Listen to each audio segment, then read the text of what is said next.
this video Nagala, our sister Ogechi, and the JPAC and the Governor Ezoku.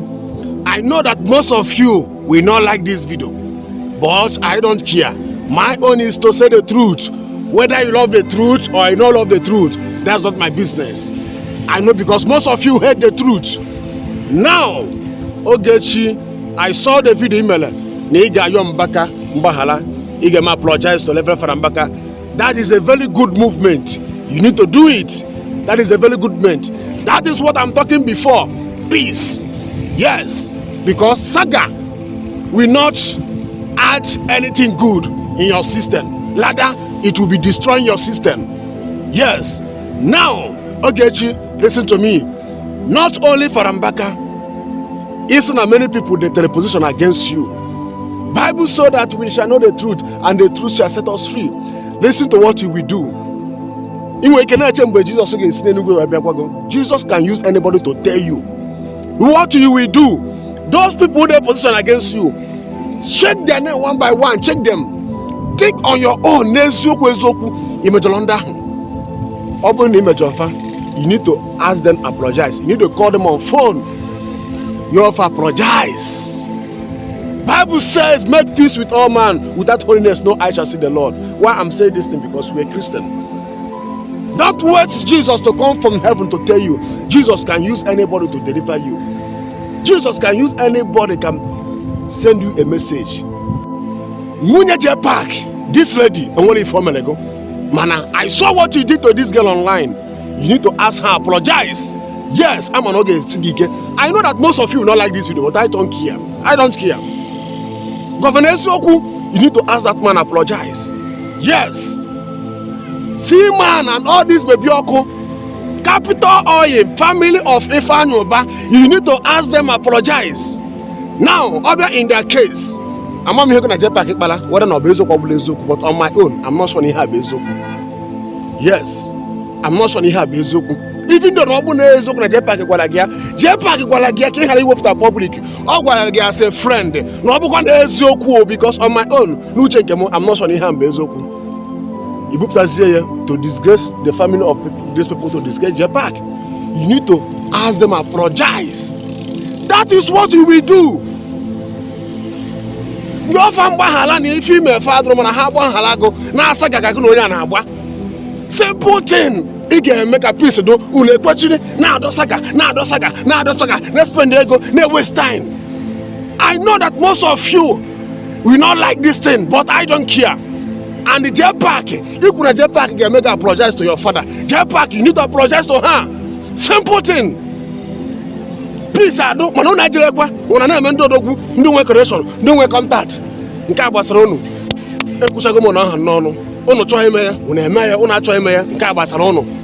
But Ogechi, those people, they're in position against you. Look to their name one by one. Man, when they measure, check on your own. You need to call them on phone to apologize to them, to speak with them, to apologize to them. That is the only thing you can do now. I'm telling you the truth. And the JPAC need to ask. The JPAC need to JPAC marry your father. Yes. Before going to JPAC, because all going to but all these people, you need yes. Not only for Mbaka Kija Yombahala, Emandos image or whether Ndahe Prempe, Ndahe Blibu, Ndahe Mulego, Ndahe Mulego, Ndahe Mulono, Ndahe Mulono. You need to apologize to them. You need to ask them forgiveness. Yes, Jesus goes, if I him anybody, Madi Begu, no more with Jesus came there. Whether no man of God, Onya Habu individual, Ono Squire Polo, Ihimele Madoni Mele Uchineke.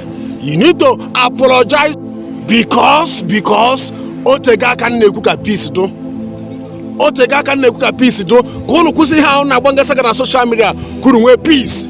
Only the Vunama before. But I don't know how Satan came and will listen to Nino is Nino on a hate zone. When I won't say too much. Only the Vunama before. But I'm mommy has Satan in it. Look at it.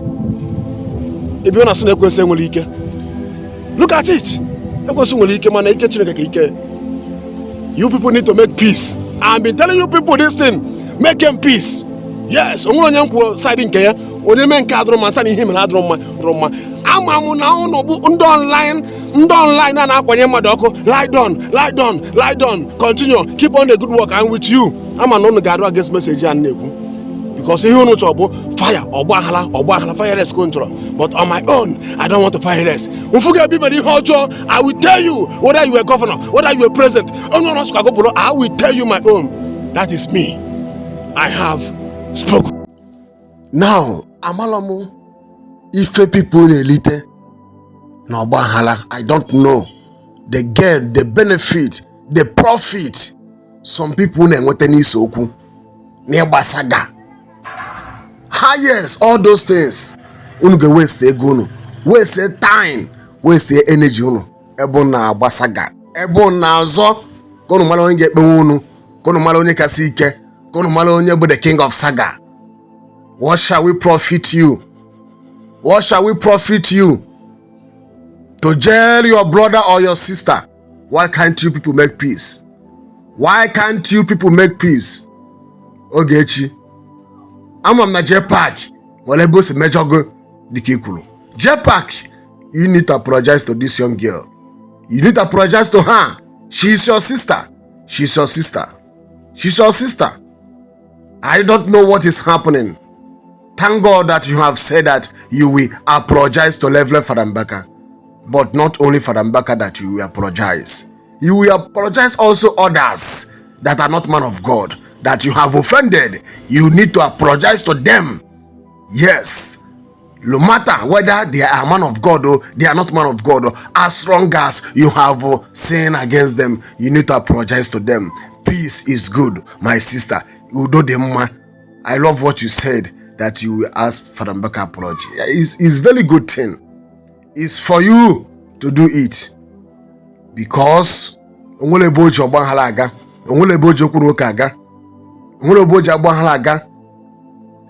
are looking to you, that you are speaking, you are defending Zion ministry, which is good. You are trying, yes, as a Christian able, but only many things as a Christian choli jenigwe, unless a book Christian cholo he live your life on this earth. Happen, he make heaven. A man, you can do whatever you want to do, but as long as you're a Christian, you're under the law. Only many things when he questioning them as a Christian. Yes.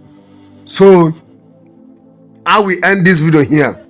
But I'm telling Ogechi, my sister, do apologize to all these people I mentioned. And JPAC, my brother, you need to apologize to our sister Ogechi. Make him peace. Even though no bona onu nine aga na ilikoni na ilikoni no fefele, but making sure no make it peace. Making sure no make it peace. Obu na ezokwu no aga na ilikoni no fefele, mana me nudo, ba nudo, kakesi a endia. Bikonu, ejmo opportunity when na ayo governor ezokwu and the JPAC. Bikonu, kesi a na akwanye oku, biko menyuze na oku a. Please, menyuze na oku a bikonu. Bikonu menyuze na oku a. Ama no na akwanye oku a ka oku a na-enwusi ike.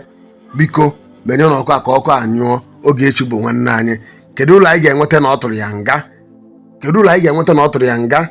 And the other one now, also I heard Governor Ezoku say that even though anytime Ogechi get America, na ndị America they serve kwa ya to court, something like that. Biko no menuze na ọkụ a na ọkụ a na-enwuchisi ike. Menuze na ọkụ a make peace. Menuzie na ọkụ a menyo na ọkụ a anyị na-egbu ụmụnne. Biko no. Ọ bụ na ọchụ Ogechi ebe ọ na-alụ ọrụ, kedu ụlọ ị ga-enweta na ya? Biko no. Kudo Chineke chi anyị niile n'aha Jesus. Amen. I'm still your brother, Evangelist Ebube Joseph Ezaguba. Shalom.